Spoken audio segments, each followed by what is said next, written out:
What is up, everybody? Welcome to another edition of Drive for Show, DFS for Dough, here on RotoGrinders. Happy to be with you talking golf as we do each and every week.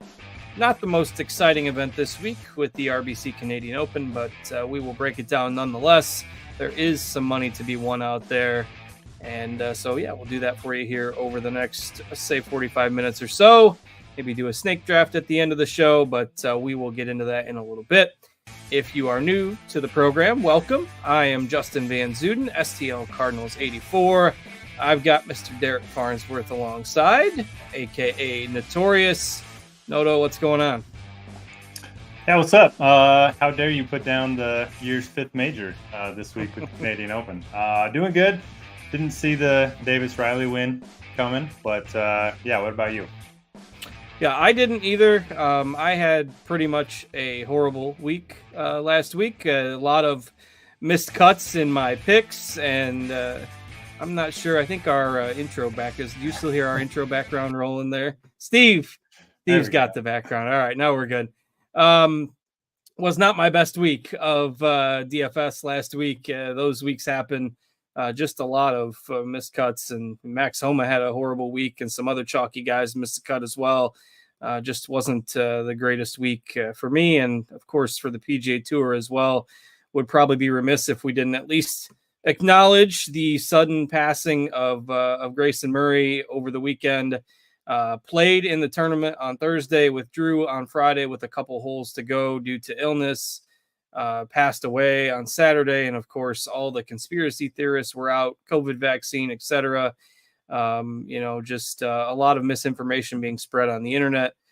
Turns out that his family confirmed later on Sunday that he had committed suicide, and certainly a guy that had been open about his struggles and his demons, and just a sad news, obviously, for everybody involved in the PGA Tour, and just kind of a reminder of how cruel the world can be sometimes these days, and not to take life for granted. So condolences go out to anybody who's affected by Grayson Murray's passing. And Noto, I'm sure that was a shock to you as well. Yeah, I mean, just heartbreaking. And it's just, goes to show, it's okay to not be okay. Reach out to people if you need help. My DMs are always open on Twitter. If anybody has ever any issues at all, I'm happy to talk through it. So, yeah, extremely sad for the PGA Tour and his family. And, it kind of seemed like he was turning a corner there. But, mental illness is a real struggle. So, if anybody ever needs help, just reach out. Yeah, absolutely. I remember when our oldest son was born, like within, say, 2 or 3 months after he was born, I wasn't doing well, just, freaking out at the littlest things and whatnot. And it turned out that I had been having panic attacks, without really knowing exactly what it was. All of a sudden, one day, couldn't breathe, went to the emergency room, finally got it all figured out. And, 11 years later, got that under control. But depression, anxiety, drugs, alcohol, any of that stuff, it can all, really affect you. And there's certainly people out there who care about you and what you have to say. And, in this day and age of social media, it can be really easy to let the negative stuff get to you. And sometimes, just logging off for the day and resetting is definitely a good thing. So echo what Noto said. We're always here to lend an ear, even if you think it might not mean anything. It's certainly available to you. So with that, we'll take another, quick look back at last week. Again, it was a rough week for me. Davis-Riley comes out of nowhere, wins the tournament pretty much going away on Sunday. Scotty Scheffler continues to be a robot, and despite not having his A game, finishes runner-up. But what else do you have for takeaways from last week? Honestly, couldn't believe what happened on Sunday. Riley comes out, bogey's number 2. I was thinking, okay, here comes Scheffler. He's going to close the gap quickly. And then just never happened. Scheffler bogeys 4 and 5 and 10. And by that point, he was, well back. So Yeah, pretty crazy. You know, Riley's a guy that we used to always just bet in Florida, bet on Bermuda courses. But yeah, good to see him get the win. And I love the course. I mean, only 31 guys ended up being under par. I love when, you know, you can shoot a couple under par and move up the leaderboard rather than down the leaderboard. So I love Colonial. Thought it was a fun week, but yeah, didn't have a ton of success on the DFS front either. Yeah, for sure. One of those weird weeks. Sometimes those happen. This week might be another one of them. We've got a unique field, if you will, for this week's tournament. I don't have a whole lot of other takeaways because it wasn't really competitive down the stretch. My lineups were dead. Probably the least that I've followed a weekend of rounds in a while, just because I didn't, it's not like you had a wild betting sweat for the winner down the stretch or anything. And my DFS lineups were pretty much in the tank. So with that, easy enough to just turn the page and start a new week. And we've got the RBC Canadian Open this week, which is a tournament that has rotated courses throughout the years. A couple years it wasn't played due to COVID, and even the second year after, they didn't go back to Canada for a while. So the rotation of courses in the mix. We've got Hamilton Golf and Country Club this week, which has been renovated since we last saw it for this event, which I believe was in 2019. So, Noto, what do we need to know about the course this week? Yeah, so in terms of the differences from the last time we saw it, they lengthened the course by 118 yards or something like that. The fairway is pretty much the same, but they redid the greens, they rebuilt the bunkers, they added some runoff areas.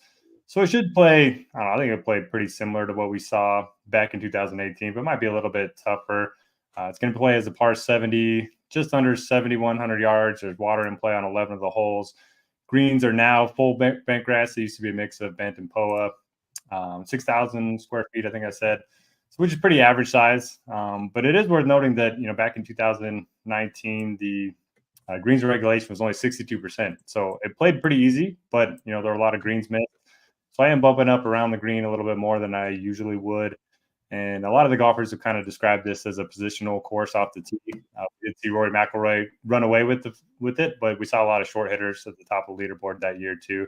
So I'm not really looking at distance. Kind of think, total driving, something like that. Probably your best bet off the tee. Should be a nice mix of approach shots. Every single 25-yard bucket from 100 to 200 yards is like between 14 and 17% in terms of how many approach shots can be hit from those distances. Should be very thick rough, almost 4 inches. Looks like it's going to be the case again this time around. So yeah, I mean, we don't really know exactly how it's going to play, but ball strikers, guys that pretty good second shot and in, I think make a lot of sense. Yeah, I think it'll play pretty similar. Do agree with the ball strikers, guys. I'm looking at proximity a little bit this week. Since they have added those runoff areas, guys that can hit it a little bit closer. That is going to be a little bit more of an edge, trying obviously to miss those runoff areas, and you don't want your ball to roll down and short side yourself or something like that. So otherwise, I pretty much agree. They've taken out some bunkers, replaced some to accommodate the bigger hitters, but still, all in all, pretty short par 70 course by today's standards, and you think we'll see some birdies. Though the field strength is. Do you have that field strength rating handy? I'm curious because it seems like a weak field. I know we've had a lot of elevated events and a lot of majors lately. I'm just curious where this one ranks in terms of compared to the full season as a whole in terms of field strength. Sorry, on mute there. I always look at it the week after and apply it to the leaderboard. So I'm not sure what it is heading into the week. Yeah, I mean, it's I don't know. It's got to be below average for sure, but it's easy to get skewed when you've seen a few majors and other elevated events over the course of the last few weeks. So, all right, let's go ahead and dig into it here. We've got no Scheffler this week, but DraftKings is keeping their normal or the pricing that they've normalized a little bit lately with a lot of golfers, under 6K and under 6,500. So does go to a 5K floor again this week. We've got 4 golfers in the 5 figures, led by Rory McIlroy at 12-1. Again, one here back in 2019. Tigala at 10-5, Fleetwood at 10-3, and Lowry at 10-1. What are your thoughts on that top group this week? And do you need to prioritize somebody in here? Yeah, I think one of the best questions in the expert survey this week is if you're treating, Rory McIlroy the same as you've treated Scotty Scheffler all year. And for me, I am not. I just don't think he has nearly the same floor as Scotty Scheffler. If you look at his last 10 events, he's finished outside of the top 20 6 times. Doesn't mean he's a bad play. Doesn't mean he can't come out and win. He obviously won here in 2019. But I do think his floor is definitely lower than Scheffler's. And right now we have him just 47% projected ownership, which is wild. And I don't love the 6Ks all that much. So I think he's fine. I'm planning to be underweight on him in large field stuff and then kind of go the balanced route. I do think that with so many people paying up for Rory, you're getting a lot of strong plays that aren't getting a lot of ownership. But yeah, the other 10K options, Lowry coming off of a nice finish at the PGA, but it was like plus 10 strokes putting. And that's really been his biggest weakness. So I don't put a ton of stock into that finish. I like Tommy. He almost won this event last year, lost in the playoff to Nick Taylor. And then Tigala, I still don't know when to play Tigala and when not to. Just going to be every week. He's just he's an all-around play him anywhere guy. Either every week or no weeks, I think. Yeah. Well, he's got a 12th at the PGA and a second at the RBC Heritage over his last 3 events. I'm a little higher on Rory. I mean, obviously he's won here, although he's had maybe a few more down finishes than what you would expect from a top-tier guy. He did win the Wells Fargo, 3rd at the Valero, 12th at the PGA. And it's not like he's priced up, to 13-ish. He's 12-1, so you can still get Rory and not have to go super deep into the 6Ks if you don't want to. So I like him. I mean, I do agree with you on the logic of the 47% projected ownership being a bit steep, but we'll see where that heads. I just don't like a ton of other guys at the top. So if I'm spending up, I think it's probably going to be for Rory. Don't love Tigala. Don't love Fleetwood. I think he's okay, but I just would rather play Rory or go down into the 9s if I'm going up there. So. And one other note, we played this game with Scheffler, the top 5 odds, when he's projecting for around 50% ownership. Right now, Rory's about plus 100 to finish in the top 5. So by that logic, And what was Scheffler last week? I don't remember. I can't remember last week, but when we were looking at it, it was like minus 140 or something. So it's was that for the PGA when we did that? I think we did it a couple times. The one before, and then I don't know. But still a little bit wild to have that as even money. Yeah, 50-50 shot. And if you finish in the top 5, you're probably gonna need him. So I don't hate Rory. It's just wild to see even money in a basically a full field. It's not like this is a 70, a limited field, 70 golfers or something like that. So though it does get pretty weak as we get towards the bottom. I would have guessed definitely, plus 175 or so, if I'm being honest. All right, let's go ahead and move into the 9K range. Alex Noren, again, we've talked about him plenty throughout the year, quietly still having a very strong season. He has now racked up 7 top 25s in a row. He's at 9.9K. Got Cameron Young in here, the Canadian ball striker Corey Connors, Sam Burns, Maverick McNeely, and Adam Scott. That makes up your 9K range this week. How are you breaking down that tier? Yeah, I really like this range, and I'm hoping the winner comes from this range because I think I'm going to bet a couple guys here. You mentioned Noren. I mean, he's been so consistent. 17 straight made cuts on the PGA Tour, 8 straight top 30 finishes. If you look at the stats, he's gaining, off the tee, on approach, around the green, on the green. So I think it's a really good spot for him, especially if that ownership holds up at 12% right now. Corey Connors is probably the best Canadian in the field. He just continues to gain so many strokes, ball striking, and then he just needs a good putting week, and he can get the job done. And then I like McNeely. I can't believe he doesn't have any top 10s this year. Dude's like barely ever finishes outside the top 40, and he's like between 15th and 35th, like every week. And he's got to be top 4 in ball striking, I would guess, on the PGA Tour. Yeah. Yeah, so that is pretty crazy. I think it happens this week, but then I like McNeely at 9,200. We've talked about his consistency a lot this year. The biggest weakness for him has been his iron play, but if you look at the last 4 events, he's gained at least 1.6 strokes on approach in 3 of them. So he's found something with the irons. He's been good off the tee, around the green, putting, finally getting those irons going a little bit. I think he's a really good option at 9,200. And then nobody wants to play Adam Scott. I'll just keep playing him. Top 30 in 8 of his last 11. Just another one of those guys that's above average and everything. So I don't mind Adam Scott either. Yeah, I'm with you on liking this range in general, and kind of the same thought process as to players. Really like Connors. He is third in ball striking this year. Let's see. I pulled that up. He's tied with Oberg and Benyon for third. So that's on the entire PGA Tour for just the 2024 season to date. All right. Other guys in this range that I like, I agree with you on McNeely. I think the ceiling, for that price might spook a few people, but top 25s his last 2 starts. Had a couple of good finishes if you go back earlier in the spring, late winter months as well. 9th at the Players, 13th in Mexico, 6th at the Waste Management. So, and you mentioned the stats kind of coming around over the past couple of months. So Connors and McNeely are my favorites in this range. Sam Burns is probably, until we start to see some results from him, a little too hit or miss for my liking. At 9,400, I'll probably pass on him. But Connors, McNeely, and Noren, I think all guys that you can target this week for sure. Anything else on this range? Any hot take on Cam Young? If Cam Young wins this week, I'm gonna have to quit golf betting altogether.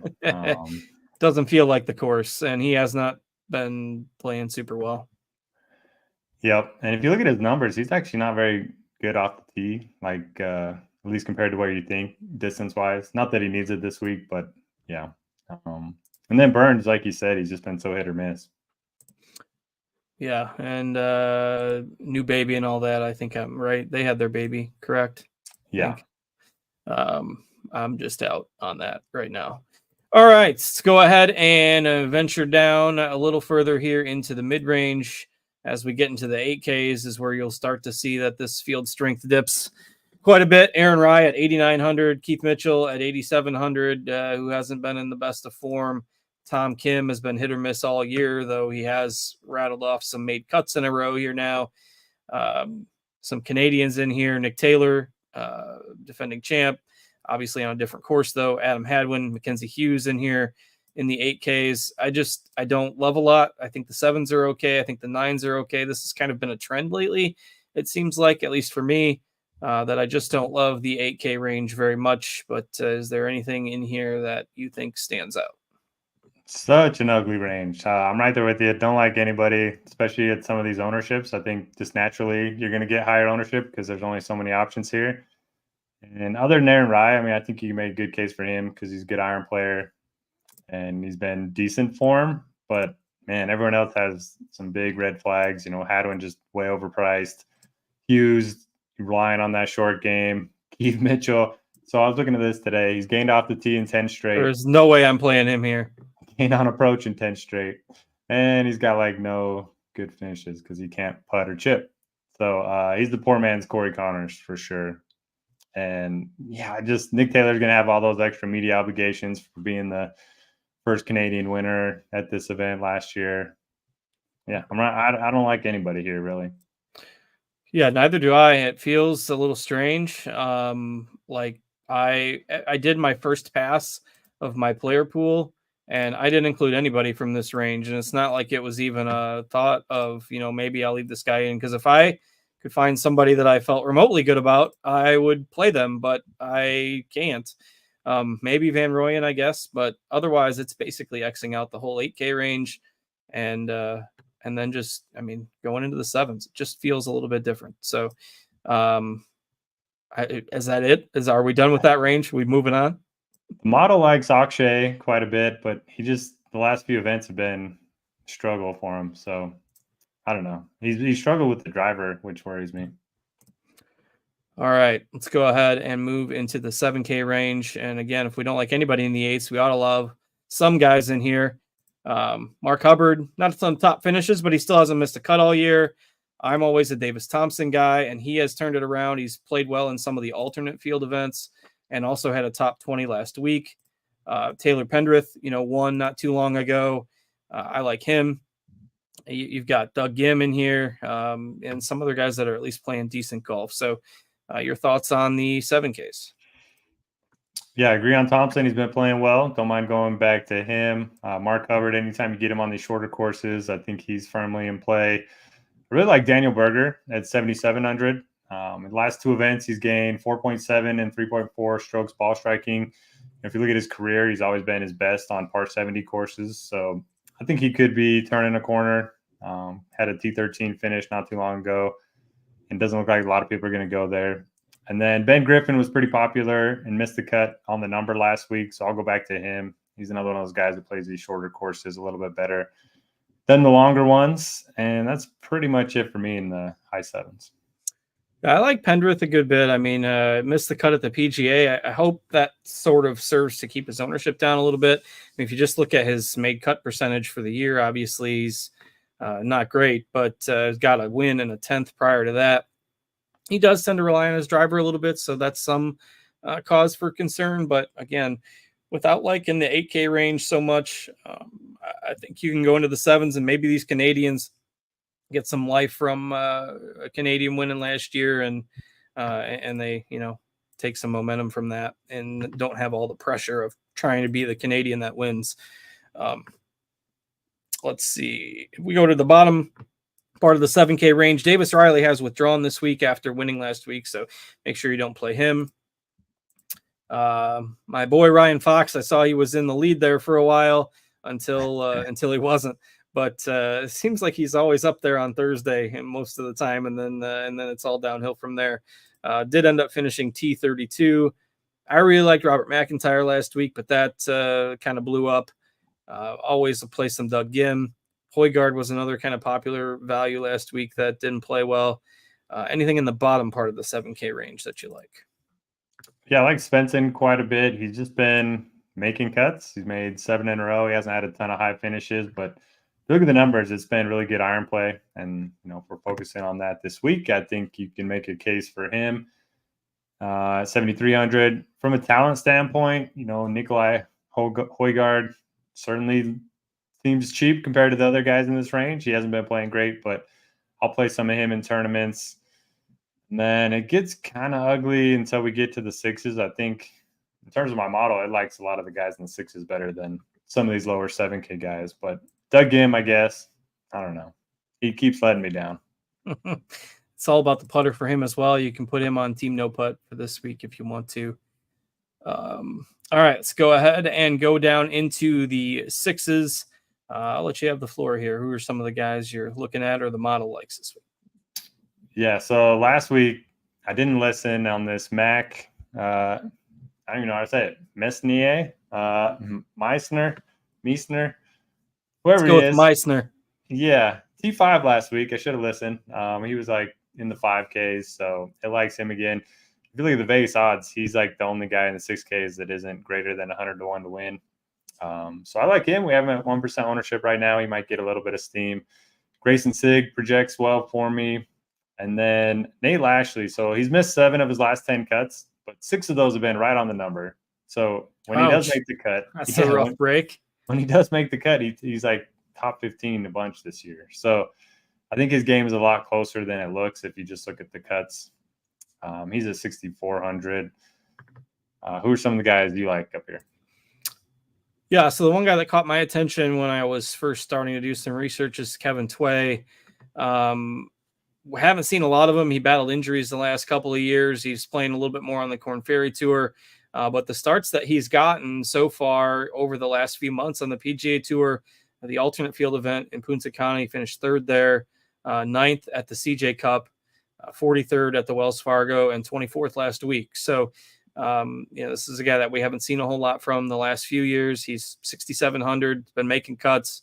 And a few years ago, he was a kind of a middle tier golfer. So Kevin Tway, I like at 6,700.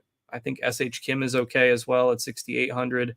Again, you're not going to find a bunch of guys that have just been rolling in the top finishes down here. But I think those are a couple guys that are at least somewhat interesting. I think your Lashley call is intriguing. And then I think it does kind of dip quite a bit as we get below 6,500. You could maybe consider Parker Cootie, but I don't like a whole lot as we get down towards the bottom. The only other guy that I would highlight that I don't mind if you're looking for somebody under 6K is Chandler Phillips.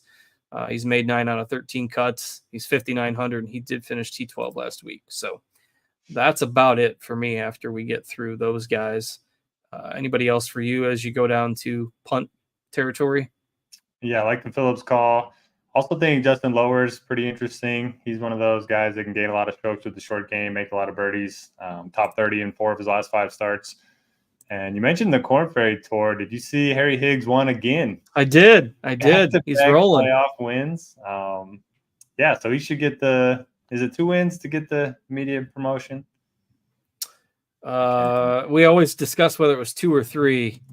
They might not even have it anymore for all I know, but I think it was 3, or it used to be 3. Either way, he should have secured his card for next year. Yeah. Yeah, let me see if I'm going to pull up out of curiosity. What the money list is. I don't know when this was last updated, though. Tim Veeding was leading the money list, so that was as of last week. So anyway, I don't want to get super sidetracked on that. We'll find that out later. But good to see. He's a nice guy. Good to see him rolling and playing well right now.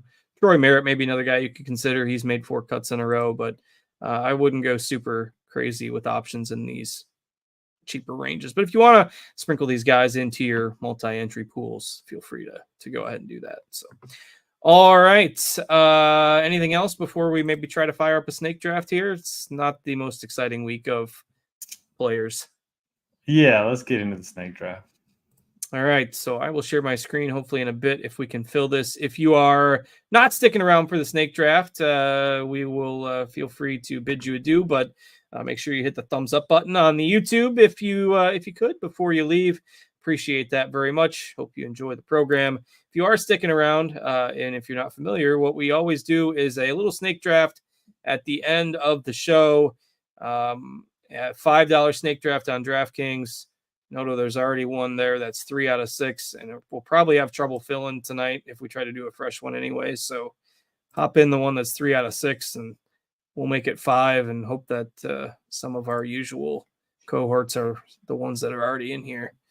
And if you're not, you can try to be the last entry. So I entered, so now I'm number 4. It says I'm 4 too. Maybe it didn't update. Oh, interesting. No, no, we're full. There was a 9 of 12 that was just sitting there too. Oh, wow. Well, I don't want to do 12 man this Didn't week. want to bring that up though. Too painful. I'm picking 5th again. I swear. I wish I tracked it for sure. I know this is at least like 4 weeks in a row that I've picked 5th. All right. I'm going to share my screen here. Aaron in the chat bringing up Hossler. Played him so much the last couple months and just hasn't worked out. Couldn't get it done in Texas. That's the alarm bells for him. Yeah. And I did pull up the forecast. It looks pretty calm Friday, Saturday, Sunday. Nothing above 10-mile-per-hour gusts. So I guess good scoring conditions this week. Yeah, for sure. I got Yaz's Army. He's a familiar face.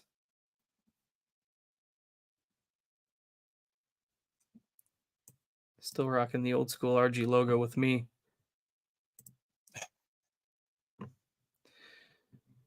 We'll get rolling here in about a minute, roll through a snake draft, and then get on out of here. Pretty underwhelming conference semifinals in the hoops so far. Yeah, and I mean, like, some of the games have been good, just not the the overall series, but there's been some good games for sure. Yeah, the Pacers let a lot of those games get away in the fourth quarter. I know, they could be up 3-1. Kind of crazy. Aaron says Eric Cole's cheap. He is cheap. Eric Cole is off the radar for me right now. No chance. You mentioned what? You mentioned Lashley like missing 6 cuts in a row or 7 cuts and 6 of them on the number. Like Eric Cole's missed that many by like 10 strokes. The last 3 have actually all been 68th, 79th, 71st. So they've been real close to the number. Yeah, before that, then it was a billion over par. Ever since he teamed up with Cochran. Yeah, the team event.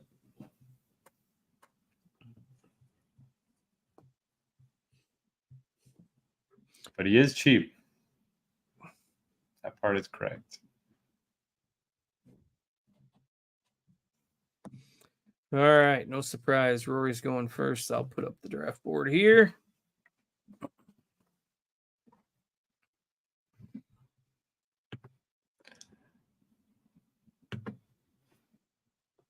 Dang, I was hoping I could get Norin at My bad. 5. Did not happen.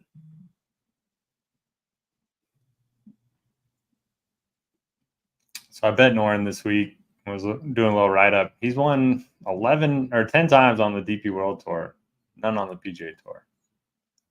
Hopefully that'll change. Yeah, that's wild. I mean, he's been close quite a few times. Mm-hmm.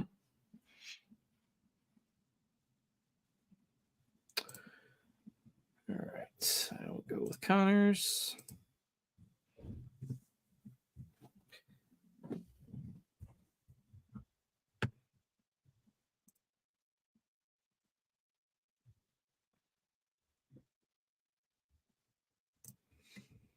See if there is hockey on tonight. The Rangers and Panthers are playing game 4.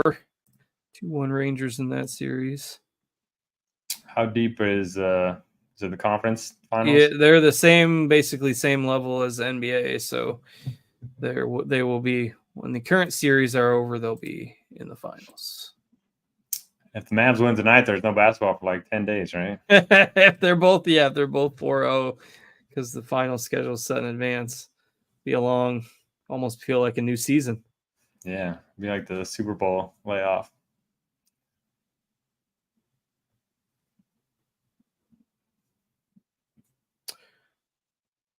All right, I will take McNeely here. So Connors and McNeely. Start that you got.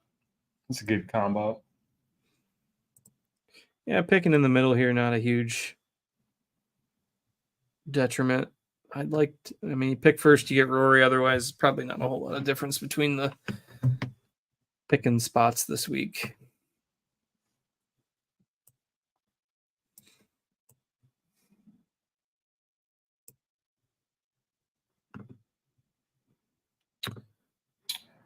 All right, Adam Scott. Norin and Scott. So, yeah, a couple mid 9K guys to start off, just like those balanced builds this week. So. Who's your favorite non-Connors Canadian this week? It's Pendrith for me, I think. I can't play Hadwin right now. Share your thoughts on Taylor. I mean, there's just not a whole lot of other guys I think can contend. I think Pendrith can contend more so than some of the other guys. So I go with him. Yeah, I don't mind that. I'll go Svensson off the board a little bit.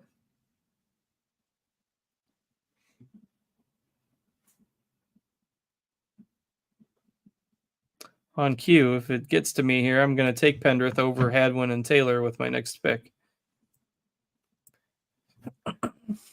Let's see. Is the President's Cup? It's got to be in Canada this year.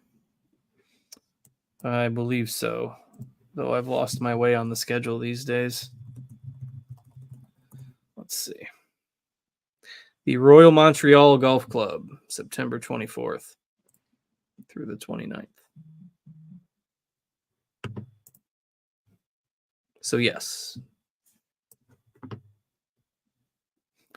We got a couple people on auto draft here. I thought it put you on like auto pick if you missed the first couple of rounds. Yeah, it should. Instead of letting you bleed the clock every round, filibustering our show at the end of the program.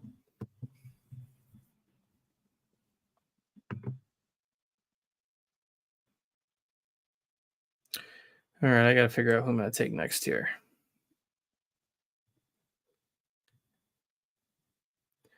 Thompson or Berger. Go with Thompson. I guess since I wrote him up, I'll stick with my content. Unless, scratch that. Thompson picked right up from under my nose.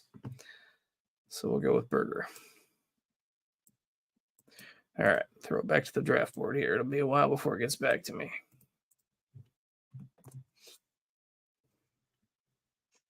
And Hadwin's fallen. Any big summer plans? Might take my little one on a cruise. He's been bugging me about that for years. So We maybe talking that. like talking Disney cruise, talking Pacific cruise? What are we talking? Haven't even looked into it yet. All right. We'll I'm see. not a Just got cruise. back from Southern Utah this weekend. My parents are cruise aficionados. That's like all they do for their vacations. They've probably been on 50. Probably like 2 a year since I moved out, which was like 20 years ago. So, and I went on one when I was a kid and I didn't like it. I don't know. I'm not an open water person though. I can't swim. It freaks me out. Yeah. Even though I know, you're on a giant ship and the Titanic probably isn't going to happen in 2024, but I don't know. It just didn't grab me. What about you? Any vacations coming up? We're going to St. Louis in a week and a half. So we had the whole family bugging me that we didn't go down to see the Cardinals last year because they were so terrible. So we were going this year, whether they were good or not. So nice. The Cardinals were floundering, but they've played a little better of late. So they're playing the Rockies when we go down there. So I can't imagine it'll be a huge crowd, but it's okay. Get some good seats. Yep. All right. I am unprepared for my pick. I will go with Tway. Does kind of get a little weak in a hurry here towards the bottom.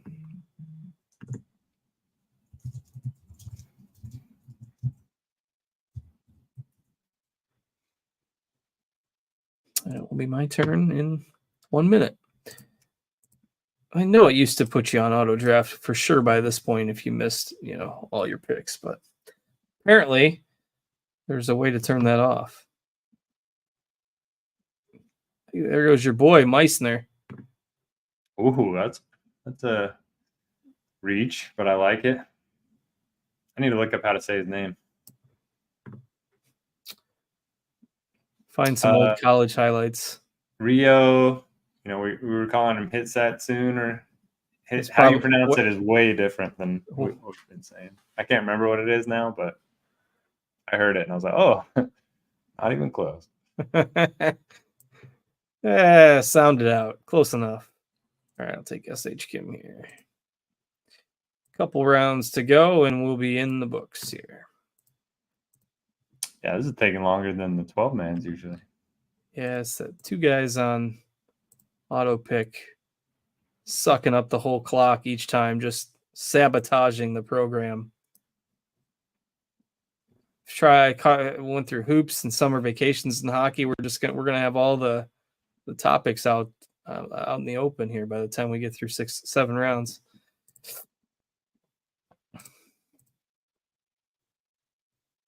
It's definitely the first draft where I haven't even come close to filling my timer because I've had so much time to think about it. See, now they've got the auto draft symbol. It took 6 rounds. What's the point of that? You're gonna put them on auto draft for 1 round, round 7? That makes no sense to me. That is weird. You can filibuster for 6 rounds and 6 rounds. 6 rounds only. Round 7, you're done.